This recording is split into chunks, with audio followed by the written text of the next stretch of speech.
Hello, everybody. I think we're ready to start today's webinar. Welcome to today's Carbon Trust webinar, where we will be talking about communication, how to communicate your environmental action with transparency.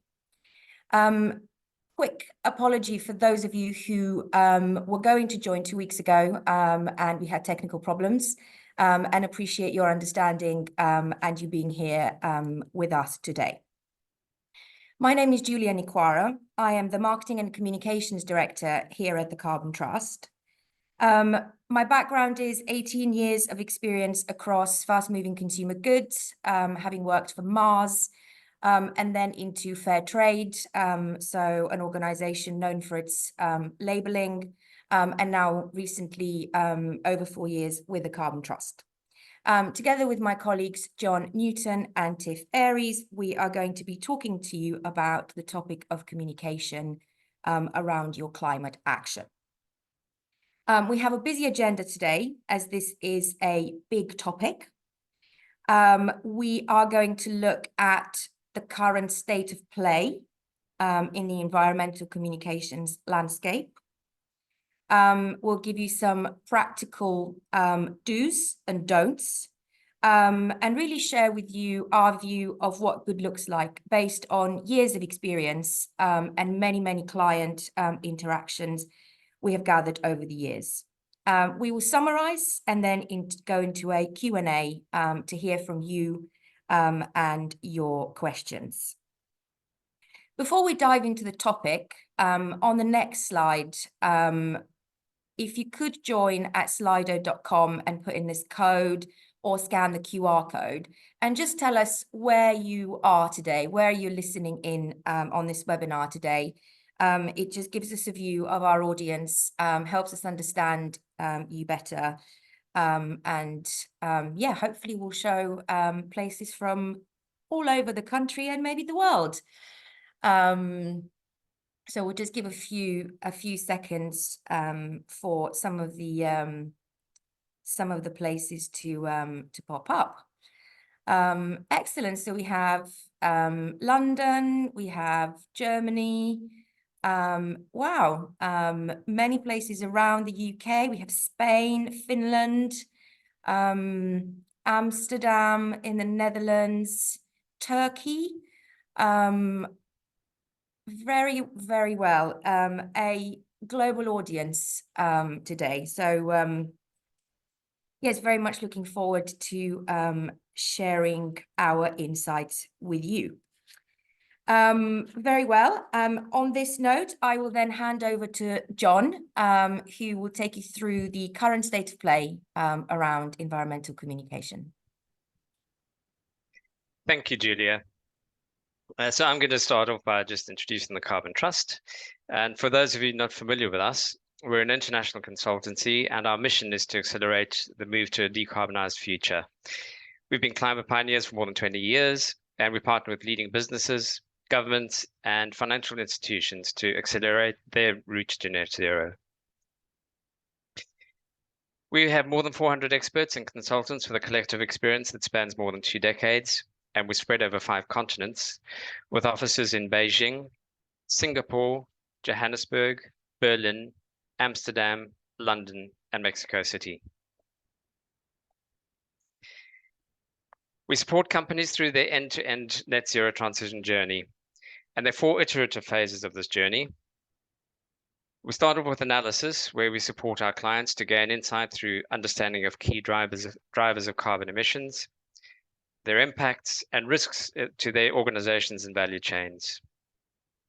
Then on strategy, we support companies to develop their transition plans with respect to their own organization and supply chain, their business model, and also influencing wider systems change. Next is the action phase, where we help companies to execute their strategy and their goals and ambitions. And this includes providing ongoing implementation support, also tapping into sources of sustainable finance, such as green and sustainability-linked bonds and loans. And we've also got experience in developing collaboration and innovation programs at both an industry and supply chain level to drive systemic change. Then finally, on impact, we support companies to communicate impact through verification and assurance, including our growing product label. We work with well-known companies and brands across multiple sectors and across various geographies. We help these organizations to become climate leaders, and then we help them to communicate with transparency. So what is the current state of play? Well, I think we all know we're facing huge climate challenges, and as a community, we need change and we need it fast. So as you all know, we're aiming for a 1.5 degree world, and we're now just passing 1.1 degrees above pre-industrial levels. And already we're feeling significant changes in the weather and climate-related disasters. So what can we do about this? Well, the good news is that most consumers that we've surveyed say they want to actually help us tackle this problem, and they want to do this by making informed choices when they buy products.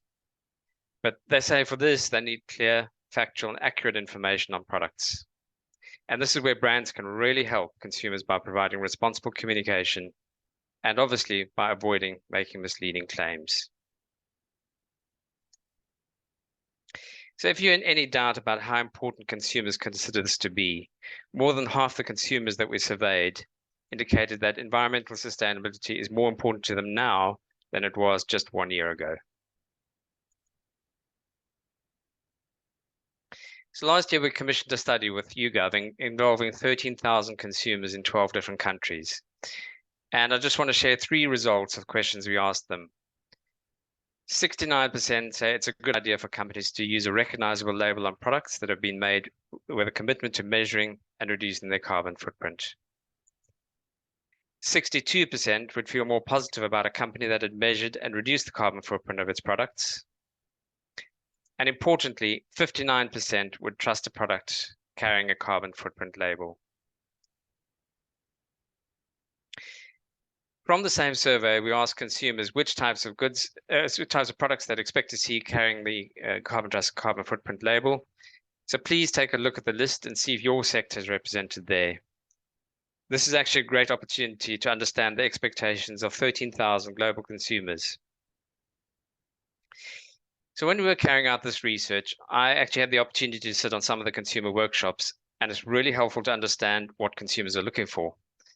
I found actually hearing it firsthand is sometimes more helpful than looking at the statistics. So I wanted to share a short video to give you a flavor of how consumers view carbon labeling on products.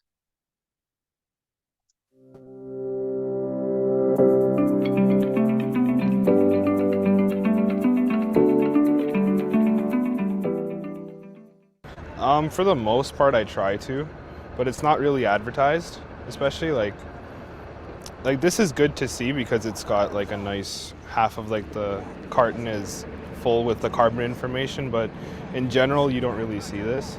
Of course, if the product is sustainable, then it encourages me to buy it. Yeah, I would say yes to a degree. Like if it's too much, then I would try and like not do it for every product, but some products. But for the most part, yeah, I'd say yes. I think the key thing is a little bit more. I think it would depend. If it's really more expensive, then I won't. But especially because I'm a student. But if it's not too much, then yeah, I think I could. Yeah. But if it was something like an extra 20 pence on something, an extra 10p, then yes, I would be in favour of that. I do think it's a good idea to put labels on products where the producer has a view of lowering a carbon footprint. It would make me want to buy that product that little bit more, and if I became attuned to it, I would look out for that label, definitely. To me, it's like I recognize the logos they have. Sometimes they have plant-based, like the vegans, like the green V and stuff. So if it was something like that, I'd probably buy more of them. It's important to have something that you can immediately go, this is sustainable, this is something that I want to buy because I want to help the environment, I want to reduce my footprint on the environment. So yeah, I think it is really, really important, yeah.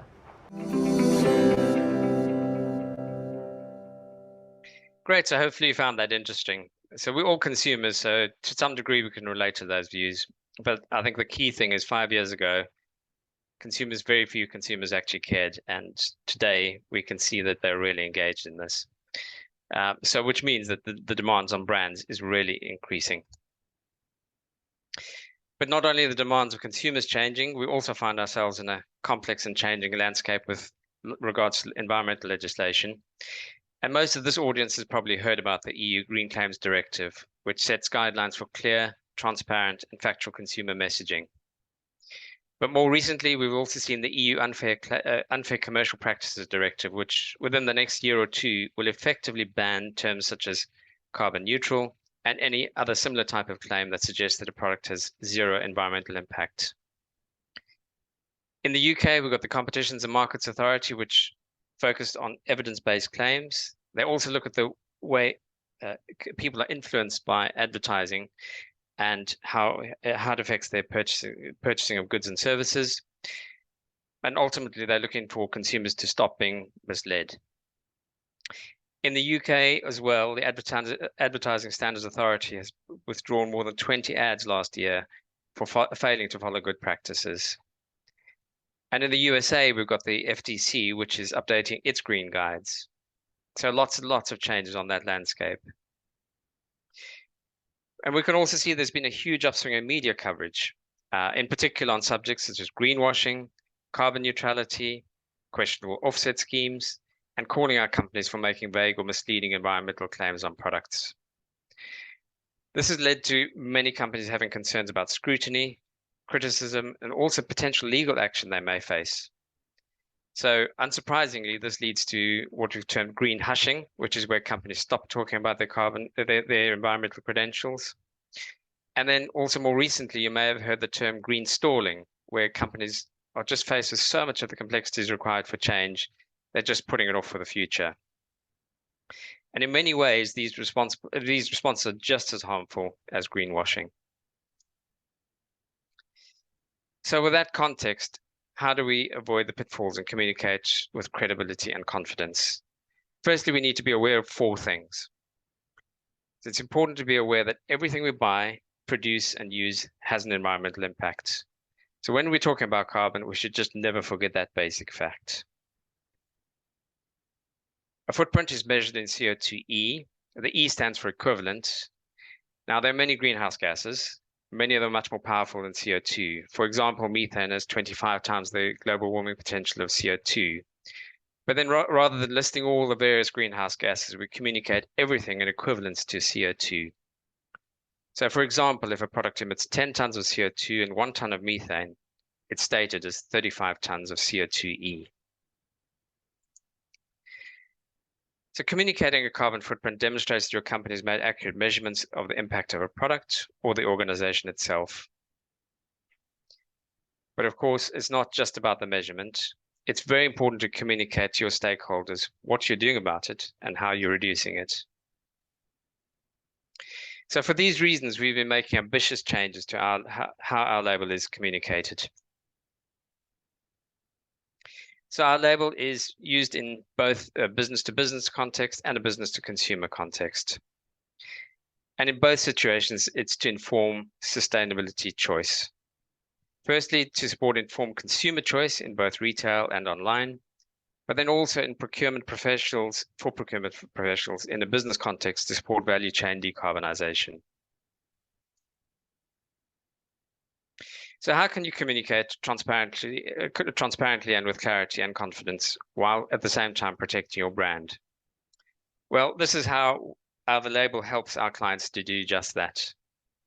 So let's start with the context. We've already established that people care about the environment and that brands are facing increasing scrutiny.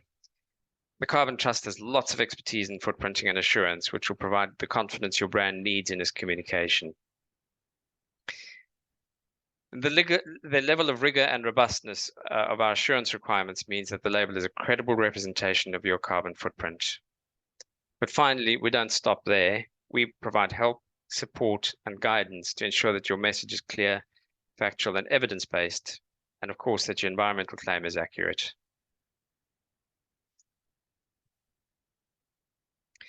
So to support transparent communication, we redesigned our entire claims portfolio.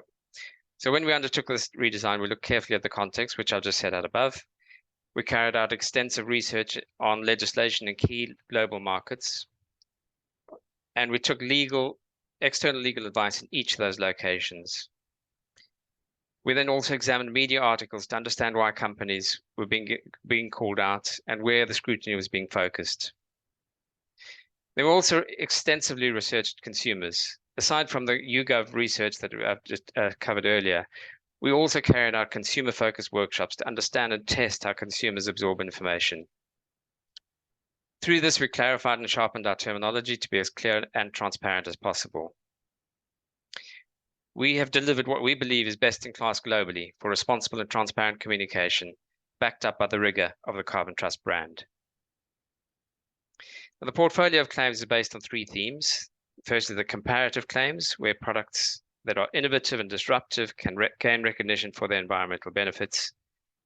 We also support reduction claims, which is something we've always offered, but now with the options of higher levels of ambition. And then finally, we have bespoke business-to-business claims which support value chain decarbonization. But I also want to talk a little bit more about 2 of our newest claims that we've developed. The first is the net zero aligned reduction, and this is more ambitious than our well-established reduction claim. So to qualify, the company producing the product would need to have its own approved net zero target, but then it would also need to demonstrate that the product carrying the label is reducing its emissions in line with the net zero pathway. So this is a great way for brands with high levels of ambitions to showcase their products. The second is the Climate Project's funded claim. And this is what we call an appended claim, or in other words, it can be added to any of the other claims that you see on the slide. And just to be clear, this is nothing like carbon neutrality and also doesn't follow a PAS 2060 methodology. Instead, this is a claim which encourages additional investment into decarbonization.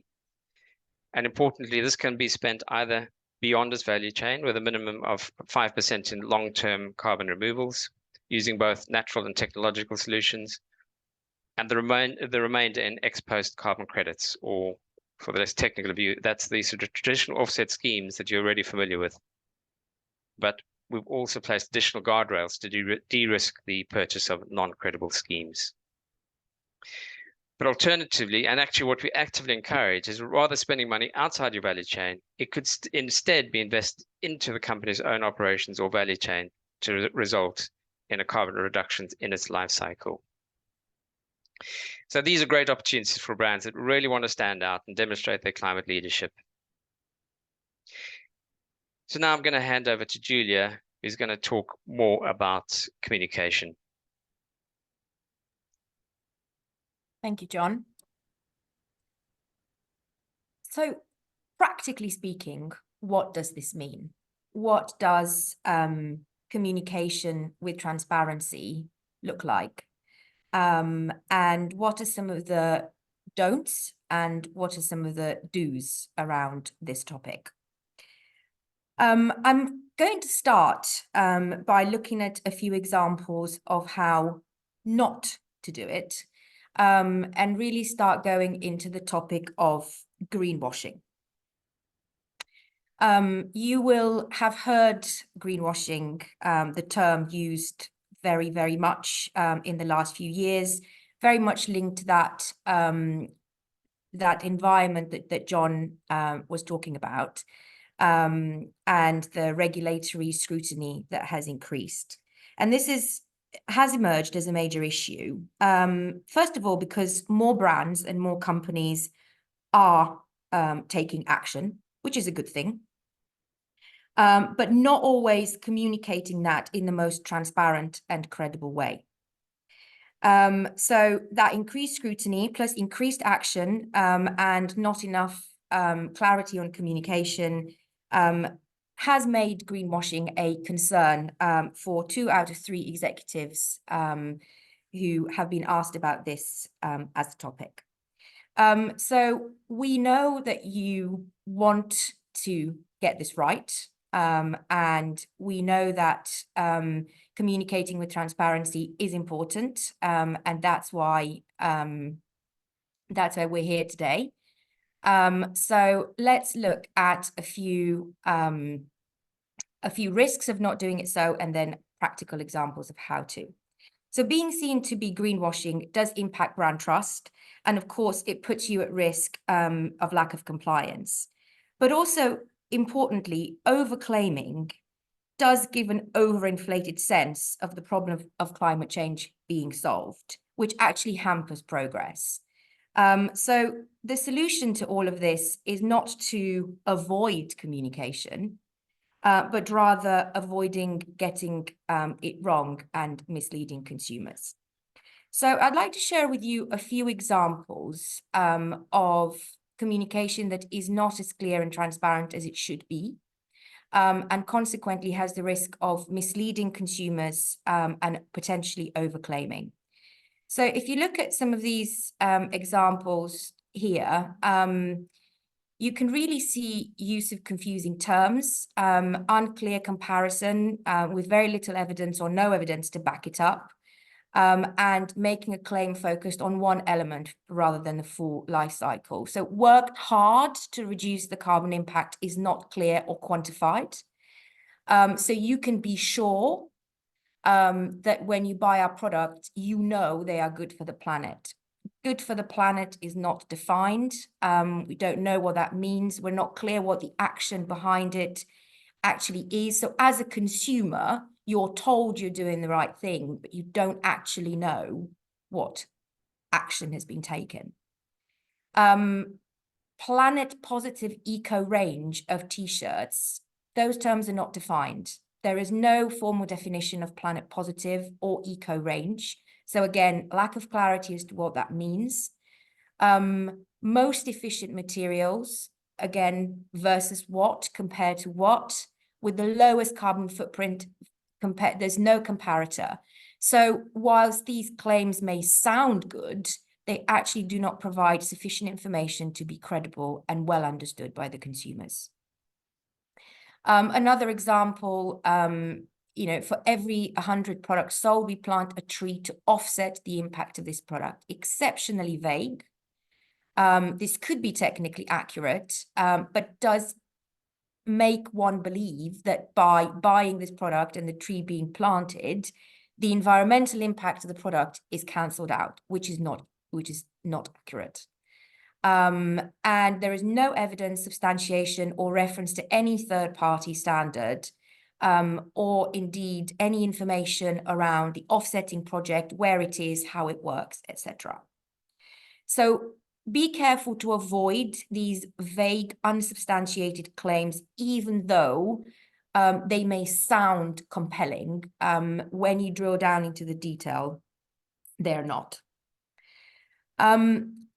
And let's look at some terms to avoid. And you will look at these and probably think that you've seen them very often, used by brands you know well and you respect. But terms such as carbon positive, green, carbon negative, sustainable, eco, climate positive, environmentally friendly, climate friendly, do not have formally agreed definitions, and they can be applied without reference to any standard, and they can and do mean different things to different people. So do avoid using them if you want to avoid pitfalls of overclaiming and misleading consumers. Quick note on carbon neutral, which you can see on this slide. So the term carbon neutral does have a definition and a standard behind it, and has been used over the last few years very consistently by a number of brands, and the Carbon Trust has in the past verified to this standard. However, there is a risk that it is not fully understood. And it is understood by consumers to mean that the environmental impact of a carbon neutral product is basically zero, and it has been essentially neutralized by offsets that compensate for the impact. So we have evolved from this term, and we use the much more specific actions i.e. the reduction and additional climate projects being funded, exactly so that the consumer who reads the right-hand panel of our label and communication around it knows exactly what has happened, and there's a limited to no risk of this being misunderstood or overclaimed. But let's look at how to get this right, and some of the pointers around how to do that. I will start this section by saying that there is positive momentum out there, and brands and businesses do care about communicating their impact, and consumers, as you've heard, expect and want this more. And I think it's important to look at the positive here. It's important to celebrate the momentum. And I'm particularly excited at the fact that in the UK, Children's Word of the Year 2023 is climate change. So there is a lot of positive momentum out there, which is good and should be celebrated. And here at the Carbon Trust Global Consultancy, we work with clients across sectors worldwide to help them turn their climate ambition into action. And as part of this, we also help with their communication. So we provide consultancy services on that. And through this work, we have seen many examples of when it can be hard to get it right. So I am not saying this is easy. It's not, and it can be a technically complex area. So based on our knowledge and based on the years of providing consultancy services, we have created a guide with hopefully a useful acronym that you can remember in your daily roles. And we've called it Factual. And each letter stands for one piece of advice. And I will walk you through them today. So first of all, F, fact-driven. A lot of these you might think are very common sense and very obvious, but they are very, very often forgotten. And many brands and organizations communicate and forget to use some of these pointers. So let's start with fact-driven.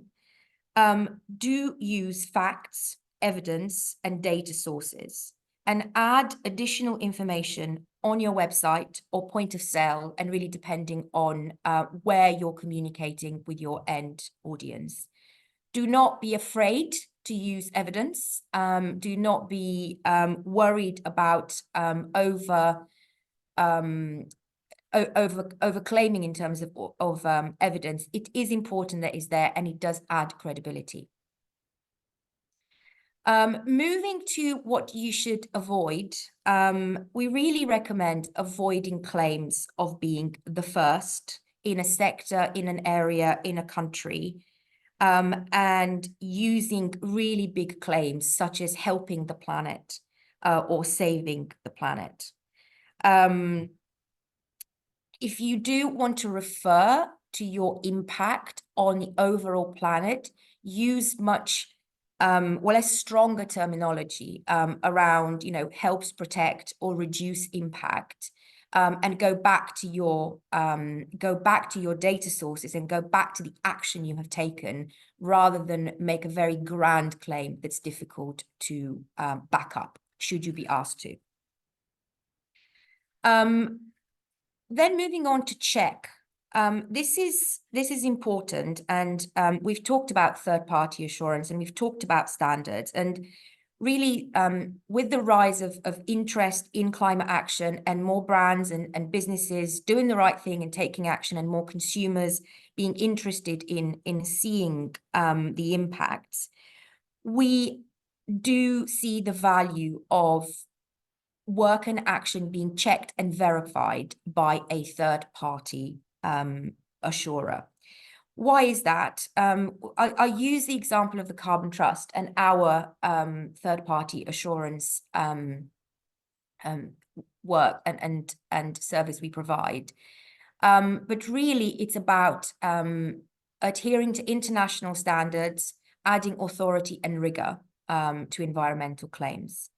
There's an element of independence, an element of third-party verification and rigor that really does enhance brand reputation, and it does support, as you heard from consumers, that credibility and that trust in corporate claims.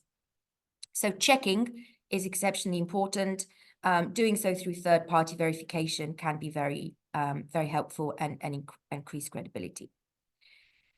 T for truthful.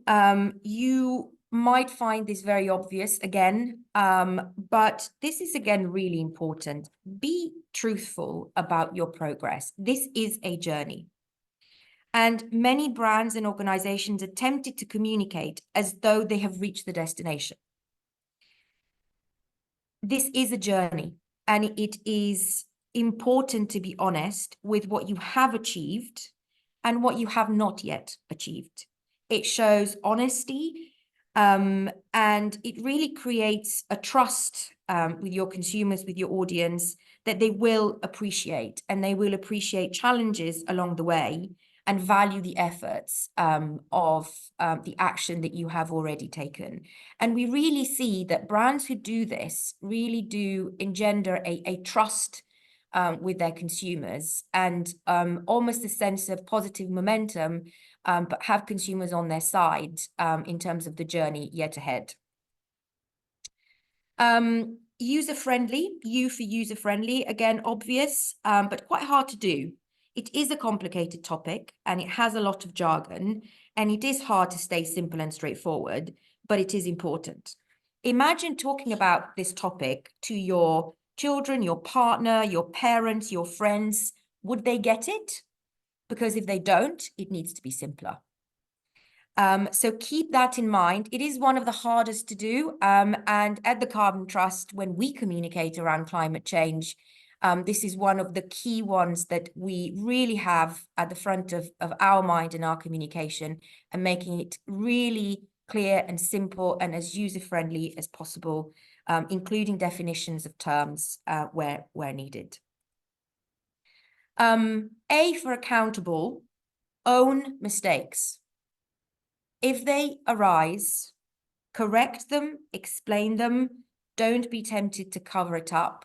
And linked to the previous one, be honest and open. It will be appreciated, and it will show your transparency and integrity. And then finally, learn.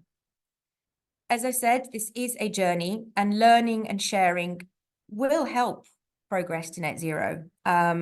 We do need to build on the positive momentum, and it is important to share that journey and to encourage others to join along the way. So these were our practical pointers in terms of how to communicate with integrity. We've created a guide and that has a bit more detail behind these headlines.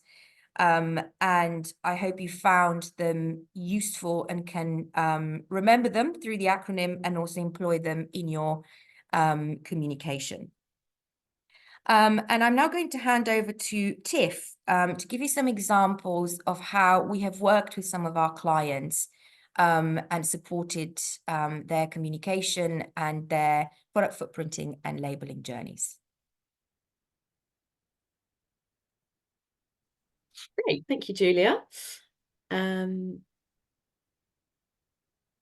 So as Julia said, we're going to take you through some best practice live examples of some of the clients that we work with. So as we've mentioned already today, so we do have a Carbon Trust product label, which many of the clients that we support and partner with around the world use to demonstrate the work that they're doing from a product perspective, and also the progress that they've made over time. So we of course have so many clients that we would love to talk about. Today we'll only have time to talk through a couple of examples, but we're going to take you through some of the work that we have done with some of the Amazon brands, so particularly the Amazon Devices brand. We're also going to talk about the Amazon Climate Pledge Friendly scheme as well, and I'll move on to that in a moment, as well as Tetra Pak, the well-known packaging company that we've been working with for a number of years. So, first of all, I'm going to quickly show you a video which essentially explains what the objectives are of the Climate Pledge Friendly scheme. And after that, I will talk about how the Amazon brand teams actually use this scheme to promote some of their own environmental efforts. This is Climate Pledge Friendly, Amazon's new way to easily discover products with sustainability certifications. All you have to do is look for this label in your shopping results. Want more sustainability information? Just visit the product page. These products have sustainability certifications that help preserve the natural world. Like Compact by Design, an Amazon certification that encourages brands to design products with increased efficiency and better packaging. By removing excess air and water, products become smaller and lighter, which makes shipping more efficient. And at scale, this can lead to significant carbon emission reductions. So keep an eye out for our Climate Pledge Friendly label. It's that easy. Learn more at amazon.co.uk/Climate Pledge Friendly. Amazing. So as you can see, this platform is obviously a very powerful communication tool, which is recognizing lots of different aspects of sustainability and lots of different impacts and initiatives that companies can and may want to showcase as a USP for the products that they are themselves selling. Ooh. There we go. So moving on now to one of the Amazon brands, so Amazon Devices, who we have been supporting since 2020. So for them, they have really looked to implement an ethos of kind of continual improvement in terms of carbon reductions and carbon efficiency for some of their key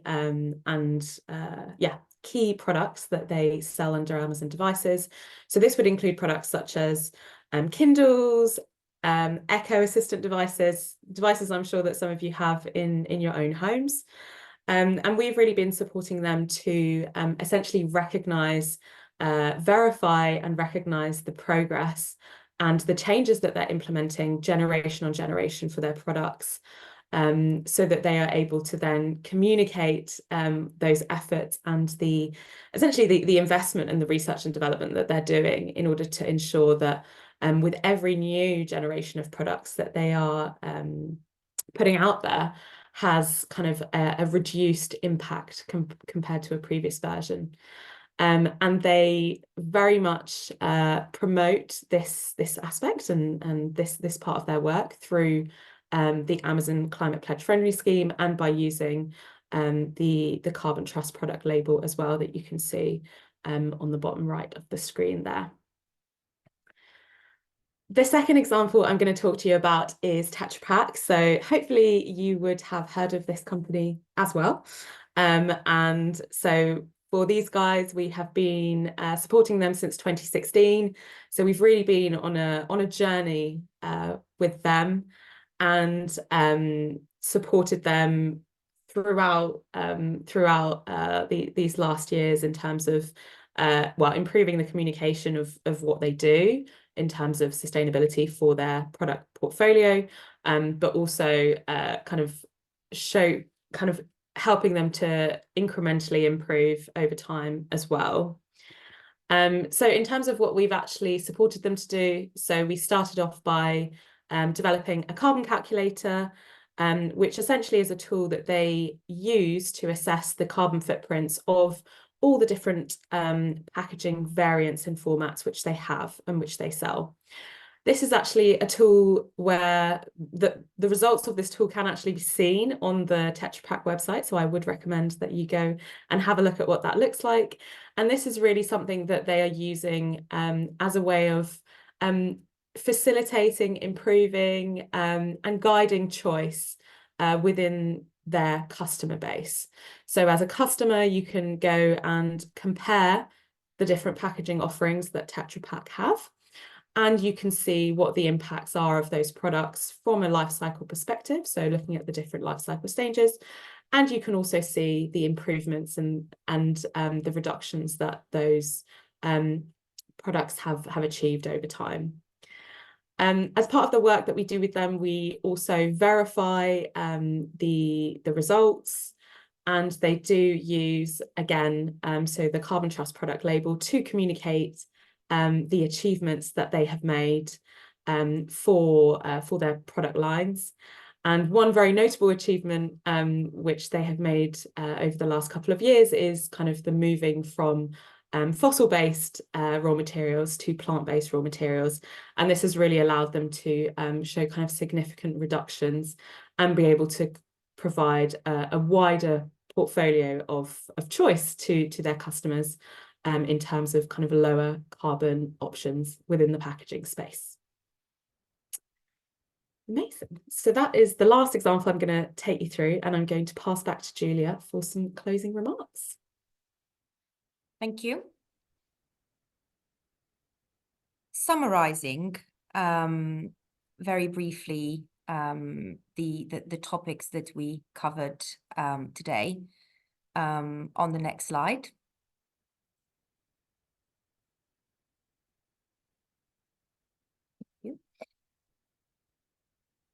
So really looking at your claims, making false or overinflated environmental claims undermines the efforts of those who are taking environmental action.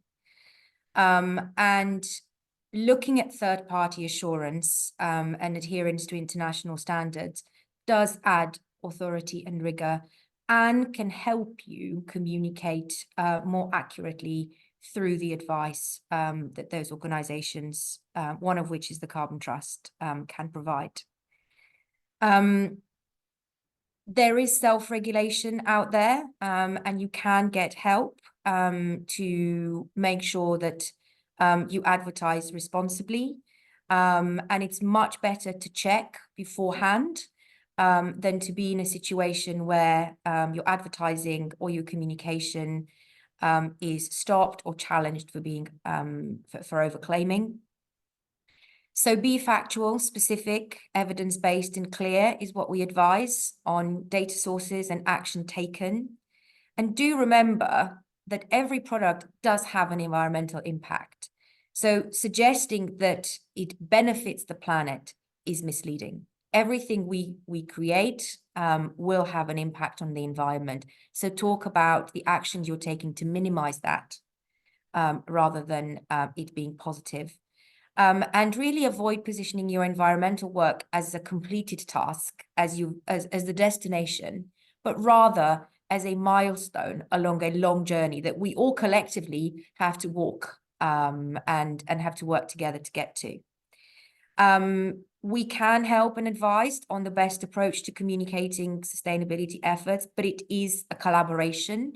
We need the right action and data, and we can support with that communication. And as I've said, better safe than sorry. Don't hesitate to reach out either to your self-regulatory organization to seek advice or to organizations who can support with your communication. So thank you for listening to the presentation part of the webinar. We are moving into the Q&A section. Perfect. Thanks so much, Julia. And thank you so much to everyone who has sent in lots. We've had lots and lots of great questions, and we're going to try and answer as many of those as we can today. So the first question that I am going to ask, I'm going to direct at John. And essentially, it's just a question around some regulation and well, how things fit with the regulation about the IDG environmental label proposal, specifically within the food industry, and how does the Carbon Trust product label, how do our labeling schemes fit with that, and what do we think of it? Great. Well, yeah, I think that's something that we actively encourage. We like industries to get together and decide what's best practice, and it's great to see that there are these initiatives. I would say it's very much in consultation phase, and I believe that this year is the year that consultation is going to be sort of developed. In general, and this is similar to the EU Green Claims Directive in the sense that all of these consultations are looking at existing forms of best practice. We will be feeding into that wherever we can with all schemes, and this is broader than just the IGD one. But in general, I think what we would like to do is make sure that all of the existing labels are still recognized. And I do believe that there will be a scope for that. What we always plan to do is offer a higher level of rigor over and above what the scheme requires. So we still believe that there's going to be additional value, because I think the barrier to entry is going to be will have to be low initially, and I think with our established level of rigor, we'll be hopefully we'll always be seen as the leading brand that gives the most credibility to the sort of marketing on the product itself. Thank you, John. And then we did mention this at the beginning of the session. So we do have some clients in the audience who have in the past had carbon neutral messaging for their own products and their own brands.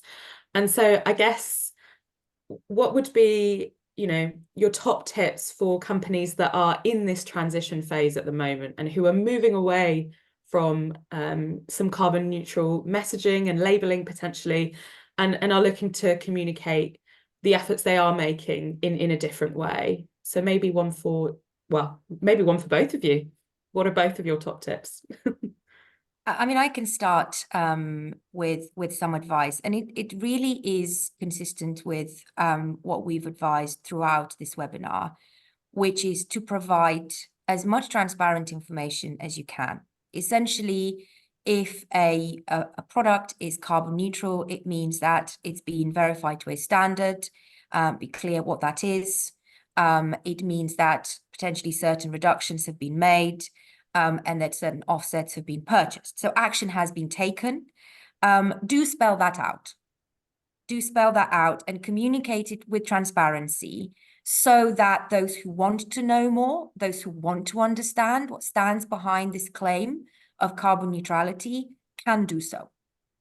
So this is very much about evolving towards a more transparent, increased transparency communication.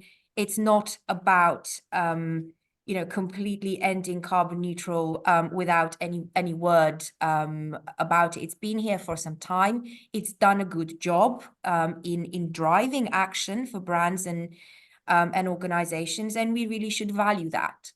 So this is very much in our view about being transparent and communicating your action and spelling it out, rather than using a term to put it out there. So wherever you have the space, wherever you can, on your website, on point of sale material, wherever that's feasible, because I appreciate some, brands can have small packs and that's not feasible, but wherever that is feasible, do spell out the actions that you have taken and work with your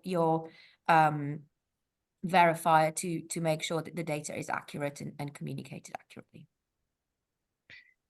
Great. I'll maybe just add to that, and I completely agree with all of that. I think it's really important to, when you're sharing that, is to kind of set out the roadmap of where you're heading towards as well.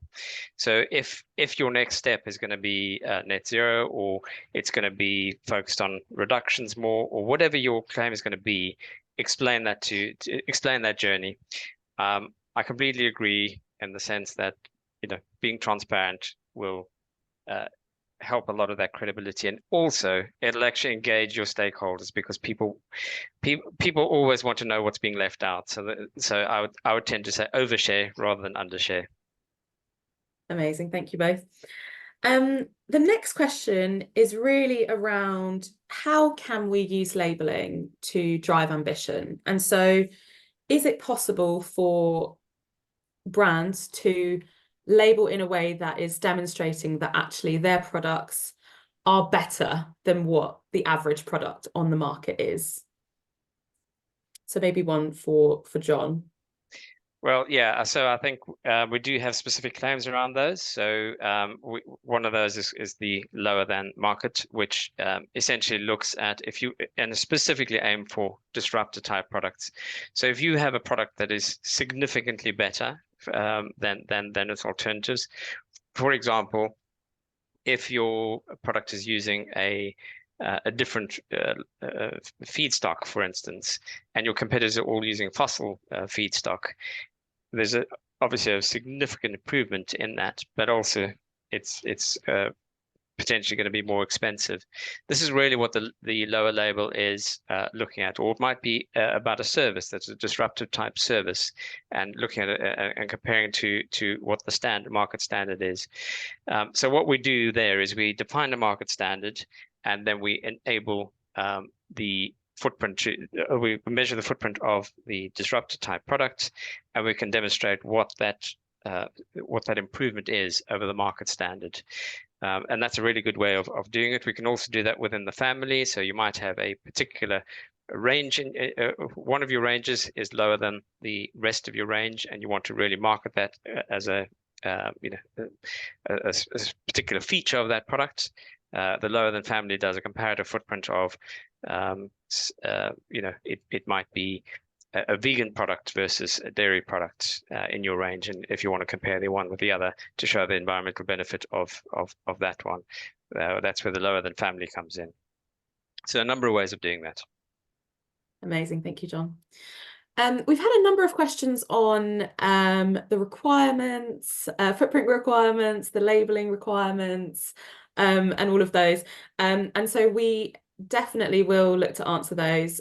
We do have, being very transparent ourselves, we do have all of our both assurance requirements and labeling requirements available on the Carbon Trust website. So those can be, downloaded and viewed freely by anyone online. So I would encourage those who have asked those types of questions to have a look at that, but we will follow up individually as well. And then maybe a final kind of quite important question, I guess, is just around trust. So I think there's been a couple of questions that really touch on the trust element, and how can we ensure that labeling and using labels on products actually encourages trust with consumers and builds trust with those that are purchasing those products. So is there anything else that we would encourage brands to really use these labels as a way of creating trust? Maybe I can start off. So I think Julia did cover some of this. Having third-party assurance is absolutely essential. It's really not that credible when you mark your own homework. You actually need an independent party to do that for you. So I think that's the starting point. And then the verifier that you work with, as Tiff just mentioned, you need to have the requirements documents publicly available so people can actually understand what the details behind it. We do know that probably only about 1% of consumers go and look at the detail behind the claim. But in order to be able to do that, it's really important to have that traceability. So somebody can click on your website and then go back to the Carbon Trust website, read the requirements documents, and see, even if they don't understand it all, a consumer at least knows it's there. And we have had direct feedback from consumers that if it follows an international standard, they have a level of trust as a result of it. They may not know, and consumers have said this, I don't know what this ISO standard means, I don't know what these numbers mean, but because it's an ISO standard, I trust it. And all of our labels are underpinned by an international standard. And I think it's really important that whatever claim you're making, it is based on an international standard. So that's what I would say with some of the things. And I think I would add that the third-party verifier and the label owner has a responsibility here. So we have a responsibility to make sure that our label and our bar evolves and changes and improves, because that builds trust. That means that we are striving to do the right thing, to raise the bar, to go towards that net zero journey, which is what we have done, as John explained, with the label changes. So there is a responsibility here, which we take very seriously. And there is a responsibility to communicate very openly and transparently around what the label means, what it stands for, to translate some of those very complex and complicated terms and you know, the footprinting journey, etc. And we take that seriously, and we do that, and we continue to improve, and we will make some changes or improvements to our website and how we communicate in the future. It is a continuous improvement, and we do take that seriously. So I think that's important in building trust. And I'd say this, the second thing is then those who work with us or with a third-party verifier do so collaboratively, take the advice seriously around communication. And as tempting as it is to position climate action as being the solution, your climate action as being the solution and the destination, try and you know, keep a sense of factual achievement, and be consistent about that, and be honest, because as in everything in daily life and interactions, honesty and transparency do build trust. So keep consistency on that, and work collaboratively with those who are supporting you on your climate journey. If you're on mute. Managed the whole meeting without this. Yeah, I think that's such an important message, and we're all brands are on a journey to continuously improve. And so I think, yeah, that's such an important message. Great. So I think we might close the session there, unless there are any final comments or recommendations from John, Julia. We did have one more question for you, which hopefully has come up. Well, it does not come up on the screen.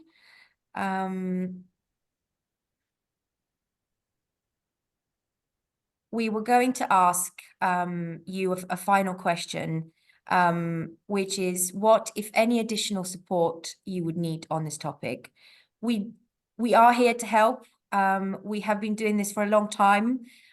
We have a lot of clients who are really trying to communicate with transparency and integrity, and we support them on that journey. So we'd like to hear what more you would need to help you on your journey. So please do put your responses here on Slido, just like you did at the beginning. And we will follow up this webinar by sending the recording of it to the participants. So I'd like to thank you all for listening today. We hope you found it useful and practical, and we hope that it enables you to either start or continue the conversation and the action around climate in your organization. Thank you very much, everybody. Bye. Thank you. Thanks. Bye-bye. Thank you.